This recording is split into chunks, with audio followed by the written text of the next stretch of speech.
Welcome to ATL Day Ones with Jarvis and Tenitra. Coming up on today's show, the return of the Max.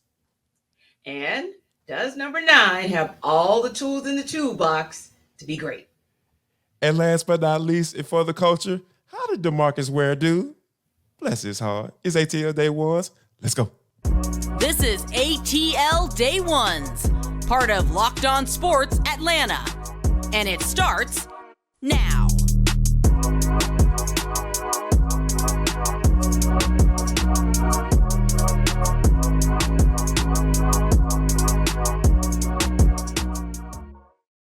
I want to start by saying thank you for making ATL Day Ones your first listener of the day. Remember, we are free and available wherever you download your podcast. And wherever you download your podcast, make sure that you leave us a 5-star review. Really appreciate that from you in advance. ATL Day Ones, a part of the Locked On Podcast Network, your team every day. Coming up in 8 minutes. Did Terry Fontenot and Arthur Smith do enough? We'll talk about that. But first, we have to get into it's the return of the Max T. Max Fried is back on the mound tonight against the Chicago Cubs. It's going down. And one of the things that when you think about this game, like this is what we've been waiting on, right? This is what, Alex Anthopoulos was banking on to get the Braves back to where they need to be. And that's for a World Series, not division titles, because we know that the Braves were able to accomplish, get a World Series in 2021. And they are going for a third one, for as in the organization. So when you think about that and like the gravity that comes with this start on the mound, how much pressure do you think that Max Fried is up under at this moment? None. I really don't think he's under any pressure at all, because if we look at it from the perspective that you just mentioned, it's only August. We have another 2 months before you really get into the postseason of Major League Baseball. That's more than enough time for Kyle Wright to get back right, no pun intended, yes. And for the starting pitching rotation to kind of round out into good form, as well as the bullpen. And the bullpen is rounding out in good form. So I think that even if you get, and of course, your best case scenario is going to be about 5 or 6 innings, not giving up more than 3 runs, heck, maybe 4, because Chicago Cubs have the most runs since the All-Star break, right? So if you look at it from that perspective, I think they're like 151, and yeah, we're second. The Braves are rather second, but you're also talking about, I think, around 102 runs. So that's how big the bats are for the Cubs right now. So if you can get 5 or 6 innings out of Max Fried and only 3 or 4 runs, that'd be great. But I'll be honest with you. If you honestly get like 3 or 4 runs, I think that'll be a good look as well, because I don't think that Kyle Hendrick is somebody that the Braves have to be afraid of. If anything, they might actually be able to outscore the Cubs just by the fact that they're going up against him. And then you're looking at it from the perspective of, again, we don't really know where he is, but you got to think that after 3 months, and as excited as Bryce Dicker was when he talked about Max Fried coming back, whatever you get out of him, and Jarvis, more importantly, whenever he leaves the game, whether it's 3rd, 4th, 5th, or 6th inning, if he walks off that mound healthy, that to me is the biggest expectation you can have today. Absolutely. That's all I ask. Almost kind of like Michael Soroka, but obviously not with that, that seriousness, right? Because, that's a whole different conversation. But like you said, if you can give it 5 or 6 innings and, and just a personal thing for me, don't let doggone Dansby Swanson get the best year, because he is having a absolutely amazing year. Like 16 home runs, 16 home runs, 51 RBIs, and he has like almost 800 OPS like right now. So Dansby Swanson is actually over 800 now. Yeah. So when you think about that, T, that is huge. That kind of brings me to another question that I have for you, because how sentimental the comeback for Freddie Freeman was. Now obviously Dansby isn't coming to Atlanta. They're actually going to be on the road in Chicago. But I'm curious. Do you think Dansby is going to get a little emotional as he sit there and go up against his former team? I think the word that you hit on is the word I'm going to hit on, little. I really don't think it. I think it's going to hit him initially. And I think there's going to be a little bit of, it could be a couple of things, right? So you could see it as a little bit of kind of anger and kind of like some get back He can have that. I can see that. But I can also see some positive emotion because he had an excellent relationship with so many of the players, right? So he was really, really liked in the clubhouse. So I definitely think I'm going to go with mixed emotions, but I don't think that we're really going to see it hit him, maybe even the way it hit Freddie, until the same thing happens, which is September 26th, 27th, and 28th, when he hits Truist Park. I think that's where you're going to see the biggest emotional kind of, I don't want to say outburst, but I'll say outpouring, if you will, from Dansby Swanson. I think right now he might be like, this is my new house, and I'm about to try to show you what you could have had and should have had you kept me in my original house. With the Braves, I say Truist Park, but of course I think Turner Field as well, because it kind of split the time between the two. Yeah, and I think one of the things that I thought was real cool, and I think this kind of answered my question as to whether or not he's going to get emotional. He said he was asked about it, of course, and he said his wife Mallory said that if he cries, he got to sleep on he's got to sleep on the couch for a week. So, if you want to kind of get a peek into how his household works, you know what I'm saying, that's going to answer your question, because like Freddie is a little bit more emotional than Dansby. Dansby's, Dansby got a little swag to him. So, and he married as such. Exactly. And when you think about the fact that, hey, that's a big part of the reason he made the move to Chicago. Like, I think that, like you said, she kind of, I don't want to say dictates, but there are some things that she has some cachet there. There's some cachet there. So she's like, she got a little like, we made the decision to move up here, man up, and keep moving. Yeah, I'm with you on that. So yeah, we definitely keep an eye on this series as the weekend series, all day games over this weekend. So hey, hopefully the Braves, it's kind of interesting. Like I actually want to see, like, man, how much the flights to Chicago cost? So, like, I'm gonna go catch one of these games, But I ain't gonna play myself. Be watching it on TV and keep an eye on this series as we go along. But speaking of keeping an eye on the series, how about this? If you want to win some little money, how about this? Go to FanDuelSportsbook.com/lockedon, because it is the number one sports book in America. And guess what, guys? Come on. Listen up. All you got to do is go to FanDuel. And this is the best sports book to bet on baseball, because all you got to do is drop $20. Yes, that's $20. And you get up to $200 in bonus bets back, win or lose, on your first bet. So, yeah, you need to go check it out, because it's safe, secure, it's super easy to use. You don't have to worry about anybody stealing your information or anything like that. And plus, once that bet clears, you get your money instantly. You don't have to worry about nobody going up and pulling up on nobody, you know what I'm saying, getting into some legal issues and stuff because you want your money. They ain't trying to pay up. Don't even worry about that. FanDuel has got you covered. And you can bet on anything from the money line, the over-unders, and who's going to hit the first home run. We just talked about the Braves going to play the Chicago Cubs. Is Dansby Swanson going to hit the first home run? I just told you, he got 16 already. He's on a tear. He's carrying those boys in the back. Or is it going to be Cody Bellinger? So, yeah, go check that out, and they will have it right there for you. So go to FanDuel.com/lockedon, FanDuel.com/lockedon, because it is the official sportsbook betting partner of Major League Baseball. Yeah, and if you are betting that the Falcons are back in practice today and looking for some more iron sharpening iron and looking for some more good on good, you're definitely going to see it. And of course, we will bring you all of the good news from Flowery Branch that we can. And same thing in Flowery Branch, by the way. I think for the most part, Jarvis, it's been 2 weeks of really good reports out of Flowery Branch as far as injuries are concerned. So my thought went there when we were talking about Max Fried as well. And not just injuries, but seeing guys like Kyle Pitts come back and be the strong Kyle Pitts that we saw in his rookie season, right? So that's one of the critical pieces, if you will, that is back, that the Falcons have to make Desmond Ridder successful. But you can actually look across that entire offense. And I will even say, and I'll explain in a moment, but I'll even say look across the defense to talk about all the pieces that the Falcons have put in place to make him successful. Now, the one I think is maybe the most critical, although you could say 1A and 1B, but I think that the thing that Terry Fontenot and Arthur Smith have done, the biggest thing to make sure he has everything he needs to be successful, is to give him an offensive line that he can get behind, no pun intended.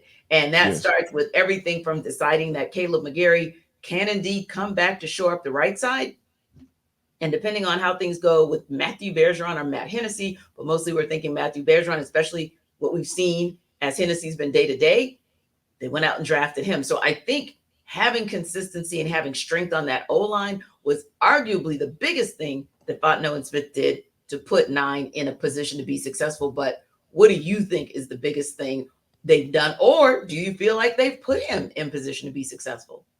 I think so, because here's the thing: they beefed up that running game, and by bringing in one of the best running back prospects to probably come out since Saquon Barkley. So when you think about that aspect of it, like, hey, because there's a weapon, and even I take it a step further, like who is Bijan Robinson rooming with during training camp? Desmond Ridder. You know what I'm saying? So they're trying to put as much as they possibly can on Bijan Robinson, as far as like, hey man, we're going to lean on you, and not necessarily in the run game, because you got a guy that's your workhorse back. Like, you don't have to worry about giving Bijan Robinson the ball, turn around and hand it off to him 25 times a game. You can have 20 touches. Hey, you can have 10 runs, or passing the ball at 10 times out of the backfield. So that's and what that creates is a safety net or a check down option for Desmond Ridder. And when you think about the type of offense that you run, you mentioned the offensive line. You bring it back 4 or 5 starters, and you have a guy who was a first round prospect, coming out, and you got him in the second round. So you assume that, hey, he has the talent. It's just a matter of time, right? And if you can have time because you have so much veteran. You have so much veteran presence around him. So, and you got guys like you talk about iron sharper iron. On the other side, they're going to test him as well. So he's going to get a very good picture as to what to expect in game 1 against the Carolina Panthers if he's the starter. Matt Hennessy, still day to day, in September. So I think that I feel like the Falcons have done enough, to surround him with enough talent to be successful. I'm in a space where I kind of want to see how it plays out, and I want to see where Matthew Bergeron is, if he is a starter, once he's starting getting those live reps in the preseason games. Indeed. And I think you can even give credit on the defensive end, because they also went out and got a lot of veterans in Calais Campbell, David Onyemata, Caden Ellis, etc. And you have some players who are second-year players and third-year players that are in a prove-it situation. So like Arnold WKT, who should be getting after it, if you will. And I think the reason I mentioned them is because if you get out of those players what they're going to do is essentially flip a field for Desmond Ridder. And what you want him to do is not have to always march 80, 70, 90 yards down the field. If they can give him a shorter field to work with because they keep pinning the other offense back, I think that's also a positive as well of what can be a benefit to that Falcons offense. Now, speaking of the defense and some players that may need to show improve, and of course could be beneficial to the offense, because if that DB room gets off like we think it will, that's the other piece that can put the offense in a good place and Desmond Ridder in a good place, because they'll be picking some balls off, unlike anything we saw last year, unfortunately. And again, giving Desmond Ridder a shorter field to work with, or being able to even score, dare we say, and giving him the opportunity to not play from behind, because we think that's a critical point as well. But Jalen Hawkins is one of those guys. It's been just really interesting for him. You can kind of call it a prove it year for him, because it's been kind of up and down. 4th round pick coming back from the Thomas Dimitroff era, who in 2021 kind of worked a little bit like maybe where he might be again this year. He was a reserve, but he worked his way into a starting job at safety last year, only to potentially be back in a reserve position this year because they brought in Jesse Bates. So we don't kind of know exactly what will happen with him, but I do feel like it's a critical year for him, because honestly, I don't want to say show improve, but then I kind of want to say show improve, because at the end of the day, he's the guy that, hey, again, no pun intended, he's your ball hawk, right? He has the most interceptions these past couple of seasons for anybody on that Falcons defense, and he's forced more than I think you would say more than fumbles, in terms of fumbles, more than fumbles, forced fumbles, that's what I'm trying to say, than anybody else. So he's got a lot to bring to the table, Jarvis. But in honesty, in your opinion, how important will he be for that defense, and what role do you think he'll actually play in Ryan Nielsen's new look defense? To be honest with you, I think he's going to be a 5-2 guy or a 3-2 guy, however you want to put it, because he's a guy that can come in and play the slot for you. Yes. You know, in that big nickel formation, he can be that third safety. He can actually come and blitz for you because he's a really good tackler. And also, you know, you can put him in, you know, your dime packages as well because he is a ball hawk. He's always around the football. So, and I even asked Arthur Smith about him. You know, about like, because we know Arthur Smith always talks about versatility, right? Like that's the way of the NFL. Like Dan Quinn talked about it as well. So every coach wants to have guys that you could put in multiple spots. And I think Jalen Hawkins actually speaks to that. Like he is the definition of that. So when you have a guy like who has that starting, you know, capabilities last year, like you said, I thought he did a solid job last year. But when you bring in a high money guy, like a Jesse Bates, and then you got a second round pick in Richie Grant, who kind of made some strides last year too. It's kind of like you're odd man out from a starting roster spot, so to speak. But I think he's going to be a weapon for Ryan Nielsen. I think he's going to use him in a space where, like, hey, I'm gonna have you come in on this down, or I'm gonna have you in these particular package, and I think it's gonna be from a week to week thing. And I think Jalen Hawkins is going to be up for that task. Yeah, and I think you just hit the nail on the head. I think we're going to see packages where there are 5 DBs on the field, and he's going to be that 5th DB. And it'll be, to your point, because Ryan Nielsen sees something that he can take advantage of in terms of a turnover, because we know that's one area we don't talk about very much, but that has not been an area where the Falcons have been in the plus column in the last couple of seasons. So yeah, Jalen Hawkins is probably the guy that they can bring in those special situations as that 5th DB to really kind of be that ball hawk for them. And you also made a great point, which I agree with as well, which is he has progressively improved his tackle rate, right? And brought his missed tackle rate down. And we've actually seen that. We've seen it in the stats, but also we've seen it in the eye test. So I think that's important to note as well, because there are going to be some expectations that, hey, if we're putting you out there, just like we've got these big body pass catchers, other teams are going to have these big body pass catchers too. So we're going to need you to be out there making sure that whether it's a running back trying to get to the second or third level,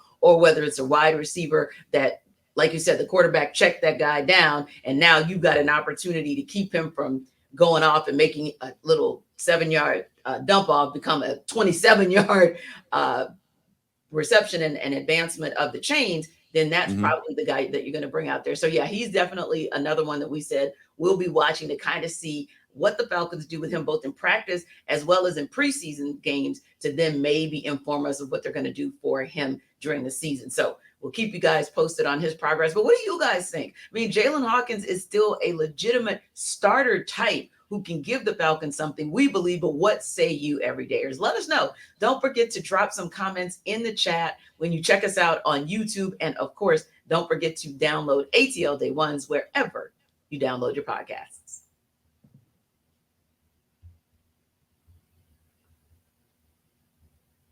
But T, this is For the Culture. It is the intersection between sports, entertainment, the culture, and sometimes whatever the hell we want to talk about, because that's just how we get down on this show. Today is no different.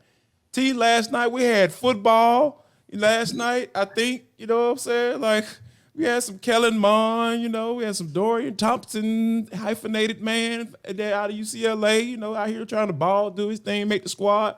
But, you know, the big story of last night, in my humble opinion, T, was the fact that Demarcus Ware, a dude who used to raise all type of hell on Sundays and sacking the quarterback, he sang the national anthem, T. And you know how we get down. We like people, we like to sing, you know what I'm saying? We like people that can sing. I just want to kind of get your thoughts as to how you think Mr. Ware did. Now, remind you, it is going into the Hall of Fame. So, you know, I want you to tread lightly here, you know, because I might not. Well, I didn't think it was that bad. Like, I congratulate him on going into the Hall of Fame, but also having the guts and the moxie to actually get up there and perform the national anthem, because you already know that people are going to have something to say. That is a very controversial song to sing, because some people get it so right, like Whitney Houston and Marvin Gaye, and some people get it so wrong, like Roseanne Barr. Or Carl So Lewis. yeah, or Carl Lewis. Yes. So you're kind of right. So you're kind of trying to figure out which way you're gonna end up being right. And obviously, Demarcus Ware was confident that he would end up closer to the Whitney Houston Marvin Gaye side. Well, that said, I still think he ended up closer to that side because he was solid. No, seriously, he was solid. Like, when you're going falsetto with it, because I felt like he wasn't quite bass or tenor. He wasn't sure which way he wanted to go. Yeah, exactly. So I'm going to go when he was like trying to work his Ursher, because Ursher's got that amazing falsetto. So I'm going to say he's trying to work in that space. And I don't know, it's almost like when you get a tackle for loss or you get a QB hit, but you don't get the sack. Yeah. It's kind of how I was feeling about it. Oh, that's how you were great. Okay, I understand where you're coming from. Because, we had a couple little interaction on Twitter about it last night. So I kind of figured out where you go. Like, my whole thing is, like, did he lose a bet? That's my question. Like, that's my response to like, what made you think that you could go out there and sing the national anthem? Because like you mentioned, that is a very hard song to sing because some people sing the song and don't even know the words. Yeah, and it's not a song, it's a poem, and that's the other thing. So it's a poem that was put to an arrangement to be a song that it's not. And so, yeah, that's the other reason people struggle because it's got all kinds of weird ways that it goes, but you're right. Yeah, like, so my whole thing was like, when people try to transition to things, right? Because I don't know, Demarcus Ware may be musically inclined. I'm not sure. Yeah. I think he may have dabbled in the NFL something. Choir, like a choir that performs for the Super Bowl when he wasn't playing. I could see him in that choir. Yeah, I can see you being in the choir. That is, see, like in life, I like that. In life, you got to understand what your role is in life. You know what I'm saying? Like, don't try to be anything that you're not. You're not a lead singer. You're probably a strong tenor. You know what I'm saying? Yeah. A strong tenor in the choir at the church. Yes, you know what exactly. I'm saying? Like, we're gonna put you right. How do they do it, Jarvis? You got the you're not leading devotion. You're not leading devotion. Yeah, so you got the sopranos and you got the altos and you got your tenors, right? But then you got your front row tenors and then you got your back row tenors and then you got your front row everything. So I will say, back in my day, I was a front row soprano. However, they didn't ever need to ask me to crack a mic for a solo, like, at all. Now, if they wanted me to do, you would have never accepted that. Oh God, no. That invitation either, right? Yeah, I'm not gifted in that area. I'm right over here harmonizing with the rest of these people. I'm good. Now, if you want me to do a solo liturgical dance, absolutely. I could smoke everybody in that space and be quite confident and fine with it. That's why I was always on the front line of my dance team. But you got to know your role and you have to know your area because there were times when I was not on the front row. And they were like, when we were doing like, when we first got taught like how to do African dance, I was in the back row. Yeah, because I wouldn't say I was the most ethnically sound person back then. So I was like, I can't do all of that. That was hard. But I was shoulder and back, shoulder blades, one kind working right in the situation. Nope, wasn't me. Yeah, I was a line dancer girl, like at first. Yeah. But go to the HBCU and the black girls gonna get you all the way right. They gonna get you right. Eventually, I moved to that front line once I learned how to do all. Yeah, I was okay. But again, know your place. Get your butt on the back line when you need to, and it's okay. Like Demarcus Ware, if you even wanted to be like front row, and maybe you were front row NFL choir for Super Bowl weekend. Yeah, I see that, Jarvis. Come on, man. But yeah, and you can even work on it, take time to practice and everything because like he understands what it takes to be great. Like, you know what I'm saying? That transfers, I feel like, in all levels. You understand what it means to be great because Jarvis, guys, has a great voice. So he does have an ear for it. Yeah, Jarvis has a nice voice. So now I would put my money on Jarvis doing a national anthem. Yeah. Now I will say that. Yeah, I would give that to Jarvis before I gave that to Demarcus Ware, and I would feel confident that he could handle himself. That I will say. Doubt. I appreciate that, T, because hey man, this is how we go. This is how we get down on this show. Like we're talented. We got other talents. Yeah, we have other talents too. You know what I'm saying? I'm a Renaissance man around these parts. You know Indeed. Might be able blow a couple notes on the trumpet too. You never Yes. know. Like if you guys see him at training camp, ask him to break out a note. I want you to, and make sure if you see him out there and you want him to break out a note, just make sure you have your phone available because we need to see this. We need evidence. We need proof. So everybody going out to Flowery Branch this week today, if you're going up to the branch, look for that guy. Make sure you have a camera. Tweet it and tag me because I need to retweet that. Yeah, that's a quote tweet right there. All right. So, I want to thank Tenitra for setting me up on ATL Day One. So really appreciate you for that. But we also love you guys for rocking with us and each and every day right on ATL Day Ones. But always remember we're free and available wherever you download your podcast. And you can check us out on YouTube as well. Now, before we get out of here, because this is a nice weekend, like I said, the Braves are going into the series. Max Fried is on the mound, and guys, we need you guys to go and get on support and come back on Monday because we're going to be talking about Max Fried return and my point of view, my opinion about what going on out of Flowery Branch, and if somebody catches me running my mouth or trying to sing. Like we're gonna get to that. So make sure you come back for that. And last but not least, before we get out of here, make sure that you vote, share love, show love. Most importantly, spread love. Sing, Jarvis.